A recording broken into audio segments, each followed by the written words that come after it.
I'm Katie Couric. Tonight, the Senate's leading Republican voice on the war in Iraq calls for a major change in policy. John Warner says the president should start bringing the troops home by Christmas. And an American family's incredible sacrifice. They have now lost 2 sons in Iraq, and tonight a third is being rushed home. Barack Obama, ladies and gentlemen. Also, campaigns and comedy, what late night TV and the candidates are learning about the value of political humor. This is the CBS Evening News with Katie Couric. Hello, everyone. A major blow tonight to President Bush's Iraq policy. When it comes to the war, no Republican in Congress carries more influence than Senator John Warner. And now he's calling on the president to do something he has so far refused to do, set a timetable for starting a pullout of U.S. troops. Here's Bob Orr. The military's make-or-break report on Iraq is not due on Capitol Hill for 3 weeks. But today, a leading Republican on the Armed Services Committee sent his own message to the president. It's time to start bringing American troops home. Say 5,000 could begin to redeploy and be home to their families and loved ones no later than Christmas of this year. Virginia Senator John Warner, just back from Iraq, said U.S. soldiers are now fighting for a failing government. I really firmly believe the Iraqi government, under the leadership of Prime Minister Maliki, have let our troops down. That grim assessment is matched by the bleak findings of a new national intelligence estimate. Iraqi political leaders remain unable to govern effectively, the report states. And the government headed by Prime Minister Nouri al-Maliki will become more precarious over the next 6 to 12 months. All of Iraq's political leaders are more interested in advancing their narrow sectarian or party interests than in the national interest. The intelligence report notes some military successes. Regional Sunni leaders are turning against al-Qaeda. The number of attacks is down. And Iraqi security forces have demonstrated increasing professional competence, but cannot conduct major operations independent of the coalition. The White House seized on the good news. The national intelligence estimates, updated judgments, show that our strategy has improved the security environment in Iraq, but that we still face very tough challenges ahead. But experts warn as the Maliki government struggles, Iraqis are beginning to lose faith. And there are militant factions just waiting for America's withdrawal. They're getting ready for the battle that's going to come after the Americans are gone. The real civil war, which is going to be even more intense than what we see now. While the report clearly warns the Maliki government is shaky, analysts see no viable alternative, no other political leader capable of holding together a functioning Iraqi government. Bob Orr, CBS News, Washington.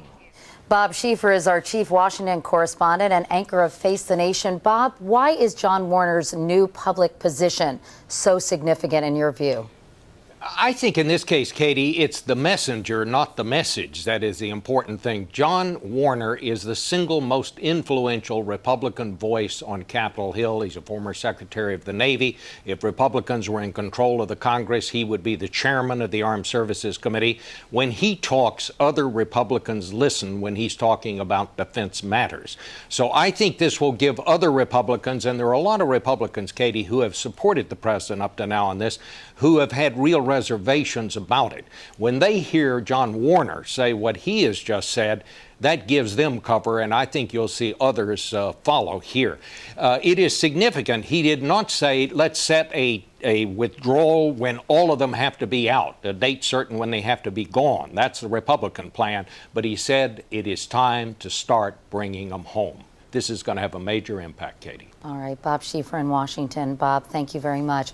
We told you last night about that tragic crash of a Black Hawk helicopter in northern Iraq. 14 soldiers were killed. And for one California family, it was an especially painful loss. Here's Kimberly Dozier. A simple sign of too much pain and too much sacrifice in one house.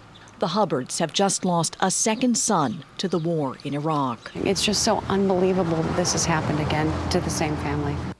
Specialist Nathan Hubbard was on board the Black Hawk chopper that crashed near Kirkuk, the Army says from mechanical failure, killing all 14 troops on board. 3 years ago, the family buried their son, Marine Lance Corporal Jared Hubbard, killed by a roadside bomb in Ramadi, together with his childhood best friend, Marine Lance Corporal Jeremiah Barrow. His two brothers, Nathan and Jason, decided to fight back. They joined the Army, completing basic training at Fort Benning, and together deployed to Iraq. These were aggressively committed young men to their friends, their family, whatever sport, activity, or event that they were participating in. Army officials tell CBS News that in a case like this, no branch of the U.S. military will force family members to fight on. They know what it can do to a family, as immortalized in the film Saving Private Ryan, based on a soldier who lost 3 of his brothers in World War II. That's not all. There's a 4th brother, the youngest. He parachuted in with the 101st Airborne night before the invasion. He's somewhere in Normandy. We don't know where. Is he alive? We don't know. In the town of Clovis, families have now lost 7 of their sons. I don't think there's anything more devastating than a parent losing a child. Surviving son Jason Hubbard has left his unit in Iraq to be with his family in California at this difficult time. The choice he'll now face is how best to honor his brother's sacrifice and his family's loss after this second funeral. Go back to Iraq or stay home. Kimberly Dozier, CBS News, the Pentagon. Now to the extreme weather that's plaguing a large part of the country, from drought in the south to floods in the Midwest. The death toll from the flooding over the past week is now 26. In Findlay, Ohio, hundreds of people got to return to their homes today after being chased out by the worst flooding there in nearly a century. But in other parts of the state, the waters continue to rise. We have 2 reports, beginning with Cynthia Bowers in Ottawa, Ohio. In the village of Ottawa, population 5,000, residents are still grabbing their goods and getting out any way they can. Leo Recker, who was pulling along a change of clothes for his wife and 3 kids, was absent for the first day of school. Instead of teaching history, he says, he is living it. Never imagined we'd be moving on a canoe. That's my biggest worry, was what do we do next? The Blanchard River was 8.5 feet above flood stage and still creeping higher. My cars are underwater, my house is underwater. Folks living here say they've had their 100-year flood. It happened 26 years ago, so they weren't expecting another one, especially not one that was worse. In nearby Findlay, still awash in water, although the worst there is over, Homeland Security Chief Michael Chertoff and FEMA officials promised Ohioans federal disaster dollars. We'll take a large hit. Nick Evanoff may need that help. He owns a business on the river that was Main Street and was seeing what could be salvaged. I've cried a few times. I mean, it's hard seeing everything you own rush out the door. Flooding in Wisconsin is blamed for the tragic deaths of a mother and child who were electrocuted, along with a man who tried to help them when lightning struck near a bus stop on a flooded Madison Street. The sun, there's just smoke just coming up from the side of the bus and the whole side, and then all of a sudden you just see flames pop up. In Wisconsin, so far, 731 homes have been damaged or destroyed. In Minnesota, the number tops 4,200. And in Ohio, it's simply too soon to say. It's not just families that are suffering, so are farms. Estimates top $700 million already lost in flooded fields.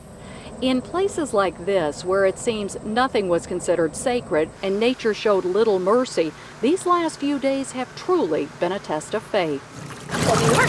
Cynthia Bowers, CBS News, Ottawa, Ohio. I'm Hari Srinivasan in McDonough, Georgia, where Larry Allen can now walk in what used to be a source of water for his cattle. You can reach down here and try to pick it up and make you a mud ball. There's nothing. It's just dry powder. He is one of thousands of farmers across the Southeast struggling to deal with drought conditions not seen in some places for 50 years. And it's covering massive portions of the Southeast. And so what happens is, within a state, the majority of the state is in drought, and so you can't make up for it. The Northeast can't help out the Southwest, for example. 98% of the Southeast is experiencing drought conditions, and the crop damage alone is devastating. Georgia, $787 million. Tennessee, $500 million. Alabama, $251 million. Every day, these cows can drink 15 to 20 gallons of water and eat 25 to 30 pounds of grass. Both of those things can't happen without the rain. It doesn't matter what it's going to cost. My cows are either going to die or either I'm going to give them water. So now what would you do when you water them? Yeah. For some farmers in North Carolina, it means selling livestock that they can't afford to feed. We'll have to sell everything. Lakes there are visibly lower than normal. Parts of Tennessee have severe water shortages.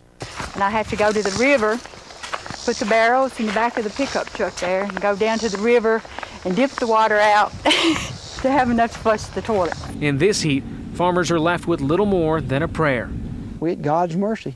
I guess when God wants us to have rain, He'll send us rain. Hari Srinivasan, CBS News, McDonough, Georgia. In other news, surprising revelations tonight about the late Mother Teresa, who always professed great faith. Now, like many people of faith, it turns out she too had her doubts. Mark Phillips has the story. In life, she was an icon for believers of God's work on earth. Her ministry to the poor of Calcutta, a world-renowned symbol of religious compassion. She was awarded the Nobel Peace Prize.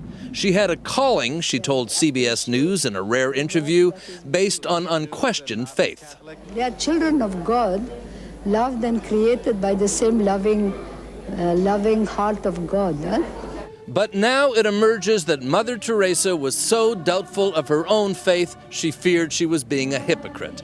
In a new book which compiles letters she wrote to friends, superiors, and confessors, her doubts are obvious. Shortly after beginning work in Calcutta's slums, the spirit leaves her. "Where is my faith?" she writes. "Even deep down, there is nothing but emptiness and darkness. If there be God, please forgive me." 8 years later, she's still looking for the belief she's lost. Such deep longing for God, she writes, repulsed, empty, no faith, no love, no zeal. And as her fame increased, her faith refused to return. Her smile, she says, is a mask. "What do I labor for?" she asks. "If there be no God, there can be no soul. If there be no soul, then Jesus, you also are not true." These are letters that were kept in the Archbishop's house, the Archbishop of Calcutta's house. The letters were gathered by Father Brian Kolodejchuk, the priest who's making the case to the Vatican for Mother Teresa's proposed sainthood. He says her obvious spiritual torment actually helps her cause. And now we have this new understanding, a new window into her interior life, and for me, this seems to be the most heroic. According to her letters, Mother Teresa died with her doubts. She had even stopped praying, she once said. The church decided to keep her letters, even though one of her dying wishes was that they be destroyed. Perhaps now we know why. Mark Phillips, CBS News, London. There is much more CBS News ahead. The latest challenge for the presidential candidates, running a race when someone's pulling their leg. Have you thought about running a smaller country first? Campaign 08 is going online again. MTV and MySpace announced today they're teaming up on a series of real-time dialogues between voters and individual candidates. Voters will be able to instant message, text, or email their questions, and most of the presidential hopefuls have agreed to participate. The candidates are also showing up more and more often on the late-night comedy shows, as Jeff Greenfield reports. Credibility to lead the world. If you're running for president, you have to show up at the Iowa State Fair. You have to debate just about every day. But you know, it gets windier during election season. Well, now there's a new tradition fast becoming as familiar as kissing a baby or chowing down the local grub. An appearance on The Daily Show or The Colbert Report. The twin towers of the Comedy Central Network's political coverage, labeled Indecision 2008. Senator Barack Obama was with Jon Stewart last night. With the experiencing thing, have you thought about running a smaller country first? Former Arkansas Governor Mike Huckabee was with Colbert last week. I was on the Stephen Colbert Show not once, but twice. And you gave me the bump the last time. Senator John McCain, a Daily Show favorite, has been on 10 times, most recently to talk about his campaign woes. In the words of Chairman Mao, it's always darkest before it's totally black. So what's the appeal? You actually end up being more truthful and end up talking more substance on a show like this than you do sometimes on some of these other shows. You can see why candidates would flock to shows that can draw more than 1 million mostly young, mostly male viewers, one of the most elusive and desirable of audiences. For Comedy Central, there's a clear bottom line payoff. Oh, it's big business for us now. You know, the franchise of Indecision has become, one of our biggest success stories with advertisers. Advertisers like Volkswagen, who've made a multi-million-dollar buy. The network has launched a freestanding indecision website and plans a politically themed comedy tour. They're reaching an audience that's interested in politics, but that's younger, and that's a rarity. And now, here's Jack. It's the kind of coverage that has a very different feel from the old days. When John Kennedy went on Jack Parr's Tonight Show back in 1960, the treatment was deferential, almost fawning. Be rude to me if I called you John. That'd be fine. Today, not so much. I only mean this in the most respectful way possible. Yeah. Who the hell are you? Is there anything in Delaware the Bidens don't control? It's tough humor, but it is. There's always an intellectual bite to it. Not every candidate finds this network comfortable turf. Hillary Clinton, Rudy Giuliani, Mitt Romney have not shown up in this election cycle. Even so, Comedy Central is showing that political funny business can mean serious profits. We'll be right back. Jeff Greenfield, CBS News, New York. Nothing funny about the political battle in Bolivia. A full-scale brawl broke out in the lower house of Congress when opposition leaders trying to block controversial legislation seized the dais and members of the majority tried to remove them. After the final punch was thrown, the bill was approved.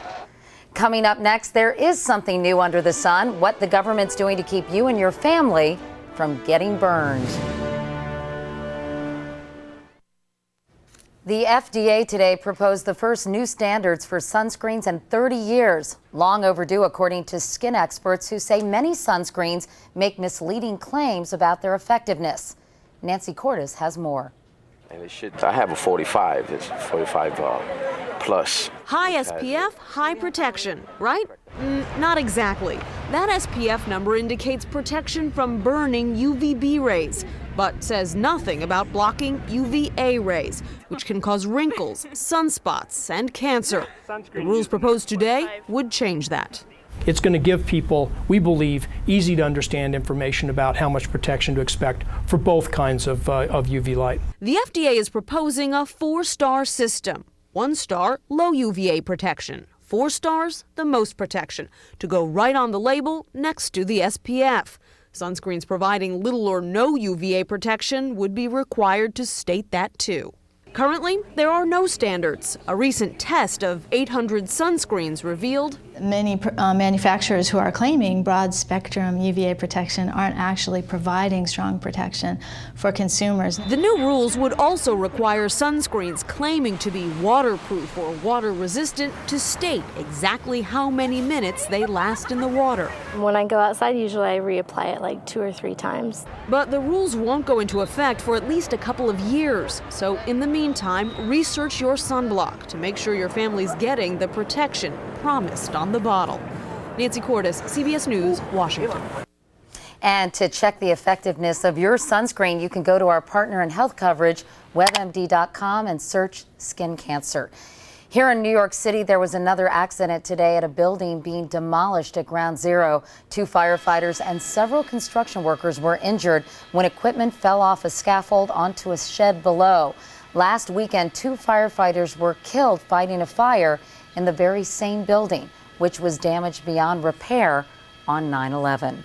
That's the CBS Evening News. I'm Katie Couric. Thanks for watching. I'll see you tomorrow. Good night.